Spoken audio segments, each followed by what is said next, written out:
time to do a video!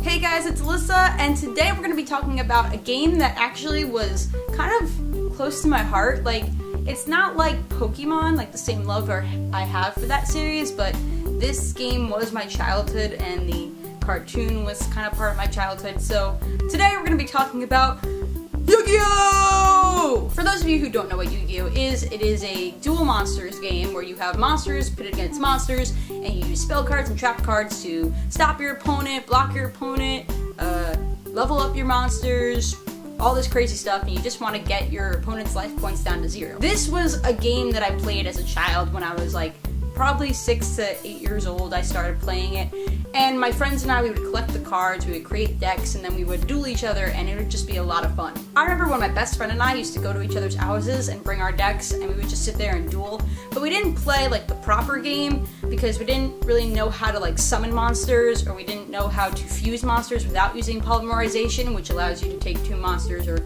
multiple monsters and put them together. We didn't really know how to sacrifice monsters with, like, if you have 5 stars, like, or more than 5 stars, you have to sacrifice a certain amount of monsters to summon a monster, and we didn't know how to do that. But once we started learning some of the rules, we kind of got into it and played it correctly, but we weren't in like tournaments or anything, so we didn't have to like follow rules. But I loved collecting the cards, and I loved playing it, and I thought it was a lot easier than playing the Pokemon cards because I never really played the Pokemon trading card game. I collected some of the cards when I was really little, but I never really figured out how to play it. And I don't know why, but Yu-Gi-Oh just came as second nature to me. I used to go out and buy decks, and usually I would just give them as random little packs, but one time I actually bought like a whole pack of like warrior type cards. Once my friend asked me to come over because she found her old cards, and I was like, dude, I have a whole binder full of them. I'm coming over with a deck right now, and I'm gonna beat your ass. This is a binder full of Yu-Gi-Oh cards.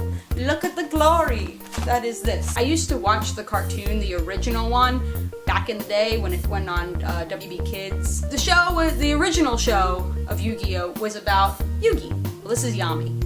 But Yugi. They didn't explain that in the first episode, by the way.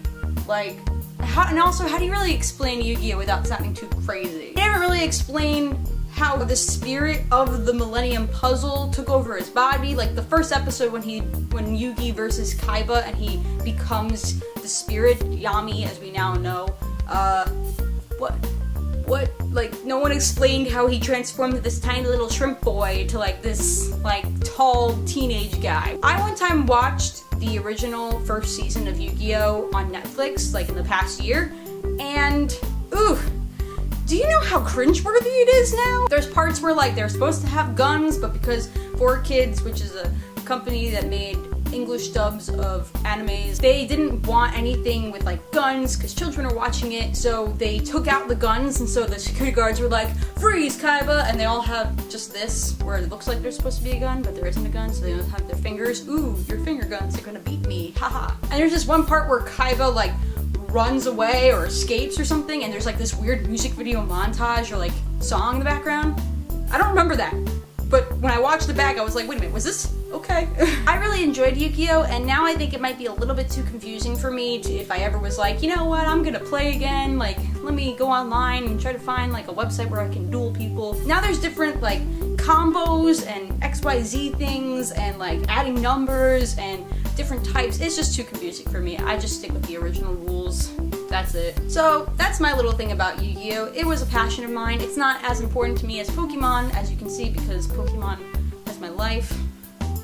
Yes. But Yu-Gi-Oh still places this nostalgic part to myself, and I probably wouldn't have been a strategic person if I didn't learn Yu-Gi-Oh, because Pokemon was fun, Zelda was fun, but like an actual card game that I learned how to play and kind of make skill sets for and strategies, that was pretty cool when you were little. You're awesome, I'm awesome, and thank you for watching this video, and if you want, you can hit that subscribe button, which lets you know when I post more videos, which come out whenever I really want to put them up.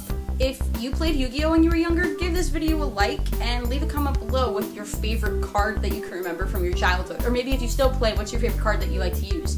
Back in the day, let me look. It's Gearford the Iron Knight, and then you use Release Restraint, which turns him into Guilford the Swordsmaster, which has 2,600 attack points.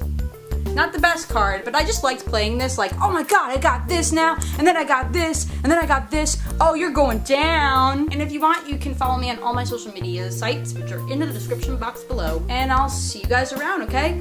Have a good day. Bye. Woo! Check out this card. It's called Unity, and it has all of the anime characters on it.